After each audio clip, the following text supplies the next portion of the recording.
Hello, I'm Dr. Lee Merritt. You can find me at themedicalrebel.com. I'm also on Rumble at the Medical Rebel channel. And this video is about parasite protocols, how to rid yourself of parasites. And I'm going to explain to you in this video why I think it's critical. We all do this now, why it helps people with or without having taken the vaccine.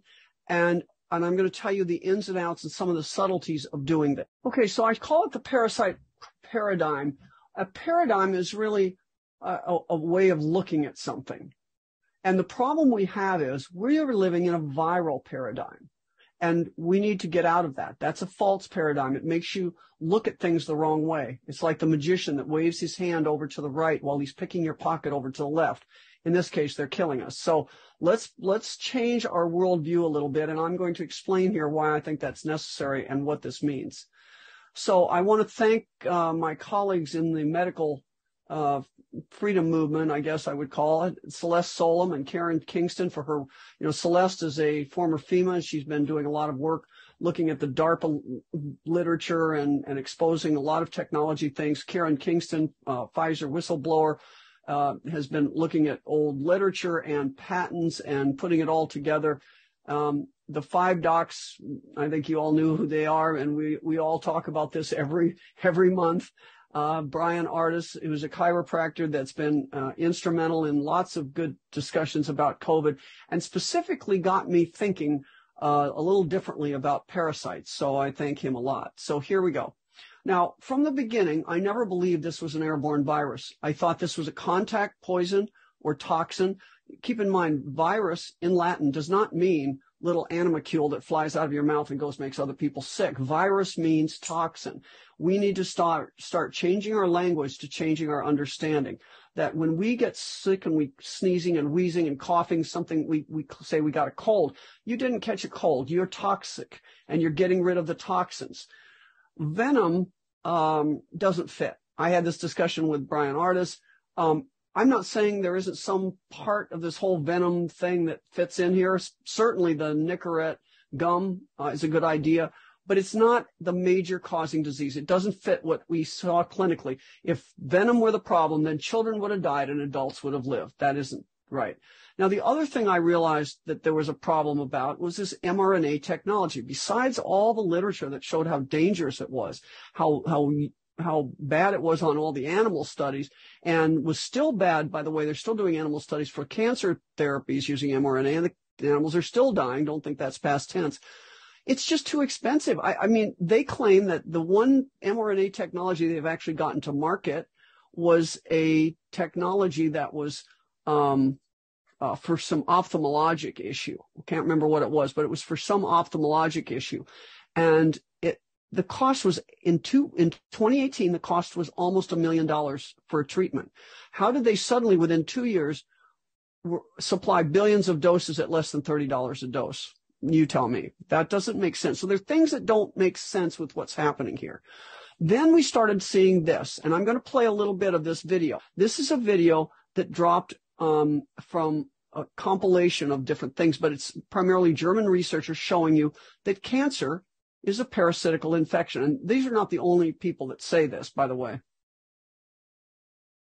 And in this video, we're going to show you the video microscopy of those microparasites, how they behave, and why there is indisputable proof that cancer indeed is a microparasitical infection, and that mainstream cancer research has not recognized it yet as such.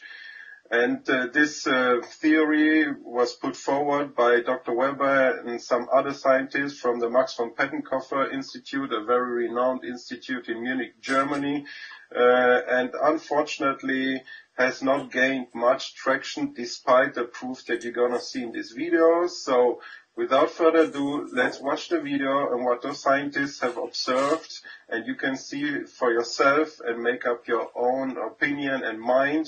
And then afterwards, we're going to talk about some implications of that proof and some consequences that we can draw from it, and how we should behave and how we should treat cancer patients therefore. So without further ado, let's dive right into the video proof of cancer as a parasitical infection.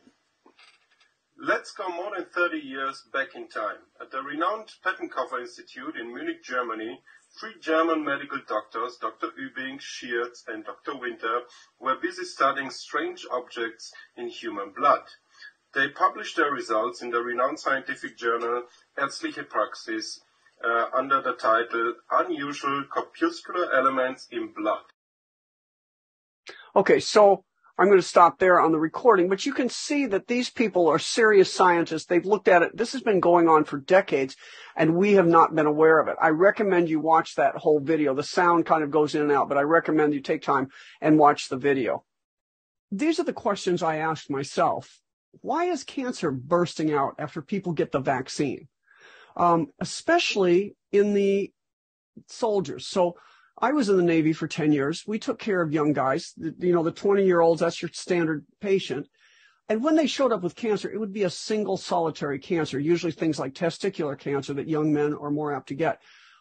But it wasn't that they had cancer all over their body. Now they take the vaccine and they have cancer all over their body, according to some of the doctors I've talked to in the military. Now, this goes along with an idea that if cancer is parasites, these are guys that have been out in Afghanistan and weird places, snooping and pooping through the brush on the ground. They may come from farm country where they were, around animals, and they've probably got a pretty good dose of parasite load. And now their immune system's damaged by the vaccine, and the parasites all break out at once, giving them this multiple look of cancer. You see, when we talk about something being cancer, we just look at an MRI and we see that it's got multiple white spots on either dark spots or white spots on the various different weighted images. And we say, well, that's obviously metastasis, because we think nothing else could do that, because we're not thinking paradigm shift. We're not thinking of parasites. Okay. Why does autoimmune disease respond to antiparasitical drugs? Hydroxychloroquine's antiparasitical, right? But they give it as Plaquenil, and they use it for rheumatoid arthritis and lupus. And why does it respond? And it responds for a while, but then it doesn't continue to respond. And I can tell you why that is. It has to do with the way you should do it for parasites. Then the real question is, why do they hate antiparasiticals? Why can't we find mRNA in the vaccines? 18 labs around the country cannot find mRNA in the vaccines. And finally, I would say the parasite paradigm fits the religious belief of the psychopaths giving us this. I will tell you that the people that go back to the ancient times of the religion that goes back to ancient Babylon, this actually is an idea that from the Babylonian Talmud, they call it, and it's an idea that I'm not guilty if I don't directly kill you. If I tie you up on, this is an example, I believe, directly from the Talmud, the Babylonian Talmud. You tie somebody up on the floor in their kitchen so they can't feed themselves and they die of starvation. I'm not morally responsible. But in this case, I didn't kill you. Your parasites killed you. I know that sounds a little odd, but I think it goes along with everything else in this whole mess. So here's my parasite worldview hypothesis. Okay.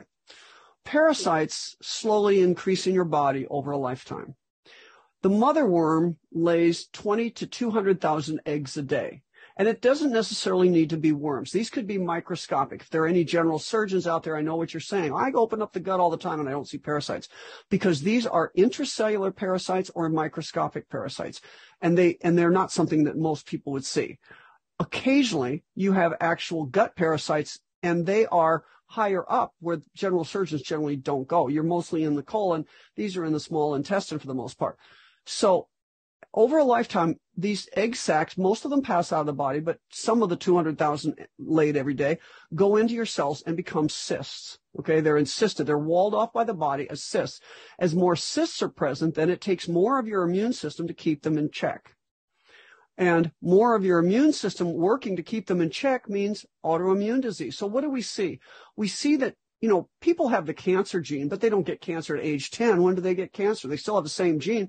They get cancer at age 50 or 60 or 70, because now they've got their immune system cannot keep the parasites in check, and they start growing, and we see it and call it cancer. Apparently under the, and this is something I learned from Brian Ardis, whose friend is a serious 40-year Egyptian parasitologist. In Egypt, Egyptian parasitologists, they're kind of on the top of that pyramid because, no pun intended, because they know they have parasites. They have all sorts of parasites, and they're very astute about this, right?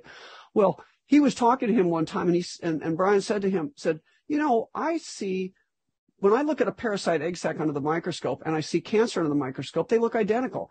And this guy just looked at him kind of wide-eyed and said, in 40 years of doing parasitology, I've never had an oncologist, cancer doctor, make that association. But in parasitology, we do it all the time, which says to me they know, but they can't speak or they'll lose their funding. But as the autoimmune disease, the point is, as you get older and your immune system is overtaxed, kind of like a computer that's got too many things running in the background, it can't keep these all in control. And then we start seeing autoimmune disease. And when you get a little older, we start seeing cancer. Now, this is like the Roman Empire. This is my metaphor. When the Roman Empire was small, the sentries could easily guard the empire. But as the empire gets bigger and bigger, then it was harder. You didn't have enough sentries to really guard the empire. And then my ancestors, the Goths and Visigoths, they'd sneak in and then destroy things and wreak havoc. So that's what happens in your body. Your immune system just gets overtaxed when you get too many egg parasites to take care of.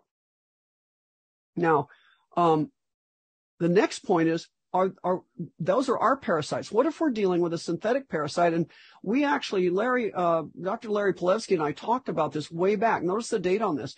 This is January, February, March, April, May, June, July 15th of 2021. We talked about the spike protein being a toxin, a synthetic toxin, a synthetic poison, not a viral agent. And so that was what we were talking about then. But Karen Kingston has really figured out a lot more about this. Now, this is one of my favorite people that is also one of her favorite people, Professor James Giordano. And I say he's our favorite, villain scientist. I don't know him personally, and I don't want to say too much, but I'm just saying, this is creepy, bad James Bond, Dr. Evil stuff that is coming out here.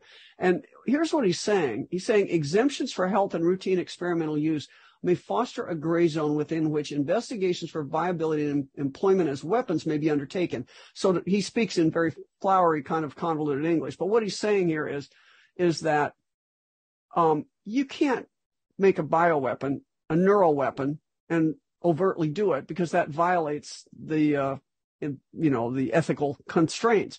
But because we're, under the guise of health and human wellness experimentation, you can experiment on everything, including bioweapons. That's essentially what I think he's saying there. Now, he gives a talk about the brain is the current and future battle space. He says you can access, assess, and affect the brain. And that's what we're talking about here with synthetic parasites. These things go all over. And what is the point here? The point is that these things are made with hydrogel that is not just a polymer that absorbs water like we know things do. This is a polymer that's cross-linked that absorbs water, that also is genetically engineered, that can reproduce itself, that can grow, okay? And it can respond to the stimulus from the outside, including wavelength. That's called smart genetically engineered hydrogel. Now, he was a member of the neuroethics subcommittee, a member of this organization, IEE Brain, and he was the chairman of the neuroethics subcommittee. This is the kind of thing, though, that they have on their website: distributed wireless networks of micro implants for neural recording and stimulation. So they always do it under the guise of it being a disease. Like, we're going to treat Parkinson's. I can't tell you how many times I've heard we're going to solve Parkinson's. Well, what is happening with this vaccine? We're seeing more of it, right? We're seeing more ALS, Parkinson's, strokes, everything neurologic, coma. I mean, just shutting your brain down. Guillain-Barré. I studied in the Queen Square Institute of Neurology, and I never saw a case of Guillain-Barré, 800-bed hospital of neurologic patients. I see it now. Okay, now this is what Karen Kingston has come up with, and I think she's going to turn out to be completely right here, that they couldn't make this work with biologic genetic material. They couldn't make the bioweapon that way. So what they did is they made an artificial hydrogel of this smart GE hydrogel, and it It is the spike protein. Now, this is the picture on the right is what they call the spike protein. Just one little part of it. But this is the thing on the right is CGI. It's nothing. It's scary. Oh, spike protein. It sounds really scary. It's no more scary than my dryer ball that looks quite similar, only blue. But this thing on the left that this hypodermic needle is pointing to, that is a nanoparticle bioweaponized smart hydrogel. And I think that may be what we're dealing with. It would also explain these big rubbery clots.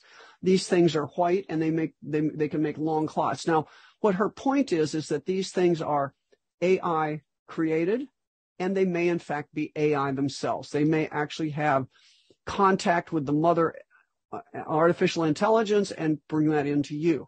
But they are acting like parasites, and they're synthetic. And they're controllable. So the spike protein has two configurations. In one configuration, it can't attack your ACE2 pathway. But given the right wavelength, these things conform to the other configuration. Now they can hook into your ACE2 pathway and make you sick. And they're made out of this genetically engineered hydrogel. So picture this. What could have happened, and what I believe had happened, without knowing this part of it, I believed from the get-go that this was a contact pathogen. So they're spreading this stuff in the air, the water, you name it. They spread it on surfaces. But then where they turn on 5G, people start getting sick because they've got this stuff in them and it reacts to it. It now binds with the ACE2 pathway and it makes you sick. You start losing your sodium. You start doing all the things we associate with the ACE2 pathway. And this does explain everything we see. Okay. Now, it's also, these things are self-replicating, so it could also explain shedding. So this is my view of what happened in 2020 during the outbreak. First, you had on the left of this bell-shaped curve, phase one of the war against humanity here, the bio war. Phase one was spread this gel around in Wuhan and then in Lombardy and then in New York City. I can tell you in my state of Iowa, a friend of mine looked at the outbreaks of COVID and they came right along Highway 80 up which goes east-west across the state, right across the state in kind of a regular pattern. These outbreaks went, that wasn't all over the state randomly. It was right up Highway 80 primarily. Those were the big outbreaks. Okay. And then they turned on the 5G in Wuhan and made it look really scary. But then I was graphing every day the death count, and you could see that the death count started to go back down in America and in other countries, just like a normal seasonal death season, right? But they then implemented these fake PCR tests to convince everybody that, it was all over the place. It was getting worse, even in the face of diminishing death. Okay, it was getting worse, and everybody had to be afraid. So the death count was coming down, and then people were afraid, so they went out and got this vaccine that contained the same genetically engineered hydrogel toxic pseudoprotein, and now they're having results from that. Now, there are also other toxins in the vaccine, including the graphene oxide, which we can talk about, but I don't think those are long-term problems. Those are short-term problems. I think graphene oxide probably gets excreted through the kidney. I mean, through the liver, very much like carbon-60 does. So I don't think that's a long-term problem, but in the short term, graphene oxide damages you by stripping out the negative charges in the vascular tree and causing clotting, causing rouleau formation and probably clotting. But those are the normal clots. What we're seeing later that the morticians are taking out of people are these big, whitish, rubbery, weird clots. That would go along with the hydrogel. Okay. And this is the idea that this thing is conformable, that 5G makes it change in its 3D spatial shape, and that now can it hook in and make you sick because they can turn the disease on and off to some degree. And that, by the way, and that depends on how many 5G nodes they have, right? So the solution to this is to not allow them to build 1 million 5G towers and take down the Starlink, and in the short term to do EMF mitigation, which I'm going to mention. But really the quickest thing we can do right now is anti-parasiticals. And that's why I made this video. And now I'm going to tell you how to do it. Now well, in a couple minutes, I got this to say. So here's a picture of parasites in the bloodstream. The little round things are your red blood cells, and the little purple things are stained. Those look like trypanosomes, but they're a small parasite, right, that swims around in you. Now, all parasites are not in the bloodstream. parasites in cysts. And these are some pictures of encystment of parasites. Here's one in the muscle. That could be like, there's a bunch of them that do that, but the classic one is the pork tapeworm and the pork trichinosis parasite that can encysted in the muscle like that. And then in the far right, we have a brain that has a little white lesion there. That's a parasitic cyst in the brain. And here's a guy that's obviously dead because this is a pathology specimen. And this is multiple cysts in the brain. The most common reason for that is cysticercosis, or it's a tapeworm that's very common in Mexico and in South America. So that's what it does to your brain. So the point is we have to not only destroy the parasites that you could see in your stool sometimes or in your blood, but we must destroy the cysts. And here's how we do it. So, we need medicines. I love the fact that, remember George Carlin used to have the 7 words, dirty words you couldn't say on TV. And well, now you can say them all, but you cannot say nitazoxanide, chloroquine, hydroxychloroquine, ivermectin, fenbendazole, or chlorine dioxide. In fact, you'll go to jail for chlorine dioxide. So anything I say from now on is not meant as official medical advice. This is what I do for myself. If it's an educational program, you can choose what you're going to do for yourself. Now, to get rid of parasites, I did this. I used 2 drugs. I used fenbendazole, which is Panacur C. That is the common drug that people take they go to the vet, and their vet does for their dog worming, right? We used to use that, and we still do. For farmers, they use it for cattle, and they used to worm themselves. But unfortunately, they're not worming themselves as much. Now, the other drug I use is nitazoxanide. Now, I'll tell you why I decided to use nitazoxanide. I chose those 2 drugs because fenbendazole gets into the brain and nitazoxanide takes out Hydra. One of the things, when I first saw that little creature that Carrie Made found under the slide that was moving, we both thought it looked like it could be Hydra or something like that. And so I decided to look up Hydra. Hydra, it turns out, is a freshwater parasite that contaminates people's aquariums. And people use nitazoxanide to clean out the Hydra in their aquarium. So I looked up nitazoxanide. It turns out it's a super duper parasite drug. It gets rid of beef tapeworm 85% in 3 days. I had a senior chief in the Navy with beef tapeworm. He'd been treated for years. He finally just named it the tapeworm because we couldn't get rid of it. I mean, this stuff is awesome, nitazoxanide, but get this. There are 3 drugs on the remdesivir trial at the NIH, remdesivir, and then to make it look better, they added ivermectin and nitazoxanide. So I'd never heard of the drug until this whole thing came out, and I looked up aquariums, but it's a great drug. So I started with fenbendazole because I had it available, and I actually took the animal weight on the syringe. If you look at the Panacur C syringe, it looks like a great big plastic syringe, and you're going to squirt it in the mouth of your horse, right, or your cattle. So you go by weight, and I think it goes up to 1,250 pounds. So I set the little ring to give me the dose for a 150-pound animal, and I tried squirting it in my mouth, and it's kind of okay. You can do it. It tastes kind of chalky, or you can put it in a glass of water. I like that a little bit better and just wolf that down, but however you want to get it in. It is extremely safe. They have done 4 grams of one-time liquid fenbendazole to humans and without toxicity. None of this stuff is highly toxic. It's very well tolerated, okay? Now, so that was what I did, and I used these 2 drugs. Now, here's how I did it, okay?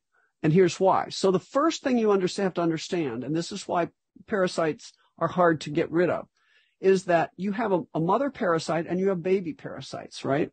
The mother lays 20,000 to 200,000 eggs a day. While the mother is alive, those eggs don't hatch. But if you kill the mother, then you will have to then face the fact that the mother gives out a hormone, and now you're going to have to kill the babies, and you have to dissolve the cyst. So there's a lifetime program here that this cyclic therapy. And so use at least 2 drugs. So you're getting 1 into the brain at least, and you're getting 1 into the cysts, which is also fenbendazole does the brain and the cysts, and nitazoxanide is the best for gut parasites. That's my personal protocol. You might be able to do research and find a better combination. If you have ivermectin, I know ivermectin works, but I don't know as much about ivermectin and parasites as I do about ivermectin and COVID, and you can look that up. Okay, so this is why you cycle the treatment. So you start out with mother parasite and her babies, and the mother has laid these eggs and they're encysted in you. Now, the mother doesn't want to suddenly have to fight for 1 million baby parasites in order to not, in order to be alive in your gut or wherever she is. So she puts out a hormone that keeps the baby parasites from encysting or from coming out of the cyst and joining her, right? So she's by herself, she's laying all these eggs, and these things are sitting in their cysts, but their cysts are getting bigger. The cysts are getting more numerous all over your body. Well, then what happens? Well, then we kill the mother parasite. And what does that do? Well, that makes the hormone go away. And what does that do? That makes the parasite now hatch out. Now, if you go too long before you treat yourself again, you won't just have a few hatched out parasites. You'll have more and more parasites until you're really toxic. And that's a real problem. And that's called a Herxheimer reaction.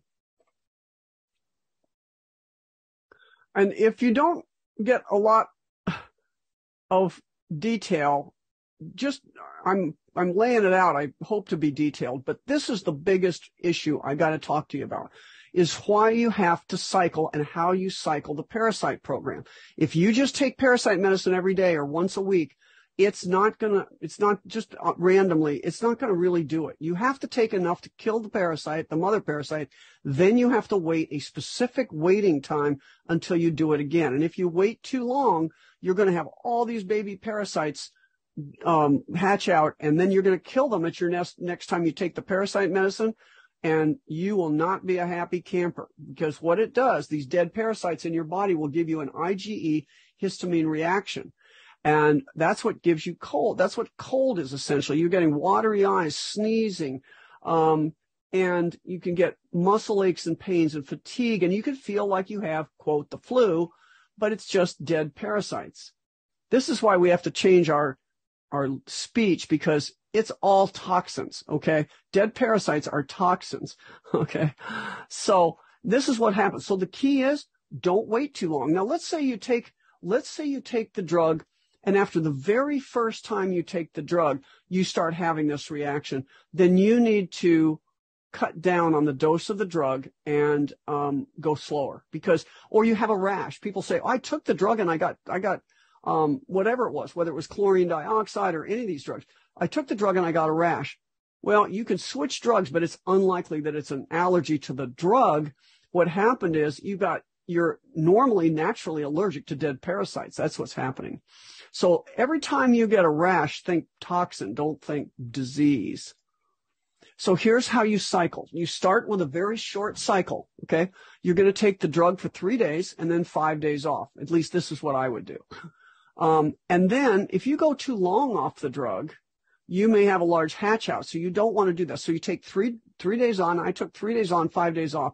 And then I gradually lengthened my cycle.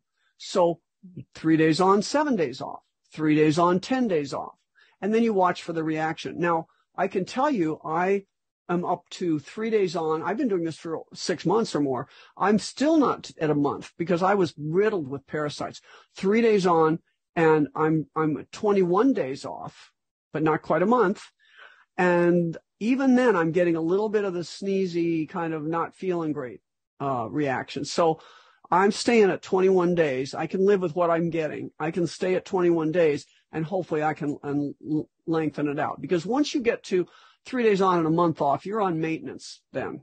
And if you're not having any symptoms and you've got them beaten down and you're on maintenance, but you never stop because you never completely are out in a parasite-free world, and especially now with the synthetic parasites.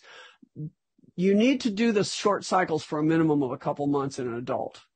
What I'm telling you is for adults. So now the next point is the EMF, and I have a whole nother video on my website, on my symposium on how to be so healthy you don't need a doctor, on my website, and you can purchase the whole symposium, where I cover all sorts of topics from diet to exercise, etc. Or you can just purchase the EMF portion if you go to learningforyou.org and look for the courses done by me. I also have others there. This is Sherry Tenpenny's site, And it's, I think, a good understanding of EMF and how to mitigate it.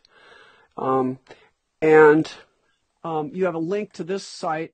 I would go there because if you go through my my website, it helps us fight the war effort a little bit, but it also gives you the people that I really trust the most because they've done bioassays. And I think I show it here. Let me just show you that. Maybe I don't. No, I don't have that. But they've actually done what's called the mold test, and they can show that the routers in your house, which are the worst, cause premature molding of bread. But when they put their solution devices down by the bread, then it doesn't mold early. They've looked at the calcium channels that this affects. They've looked at blood coagulation, blood rouleau formation. They've looked at a lot of things, and they can show you with bioassays that this stuff works. And that's the only one I found. Now, if there are more out there, I'm glad to learn. In summary, parasites are at the heart of this. This is how to do a parasite protocol. Don't forget the EMF. And then the next thing to do is chlorine dioxide. And that protocol is on my website right there. It's a simple guide. Chlorine dioxide, I really love chlorine dioxide, but if you tell people to take it, you go to jail. So I wouldn't tell anybody to take it, but I just let you know I take it myself. And I learned about this from Bishop Grennan, who's still in jail with his sons 2.5 years later for crimes against humanity. On the other hand, chlorine dioxide is used in agriculture. It's used in industry. Most of your food in the grocery store is treated with chlorine dioxide. Go figure. But so one of the problems with chlorine dioxide is that the formulas and the way to do it was all created by missionaries all over the world. So it's kind of a hodgepodge. If you go to my site, I try and make it simple. It's right there. You can see it just below the Exit the Biomatrix. You'll see that chlorine dioxide, a simple guide. So thank you for listening. And please come support the Rebel Shop and keep us on air, and more to follow. Thank you very much. And thanks to all my colleagues that helped with the knowledge.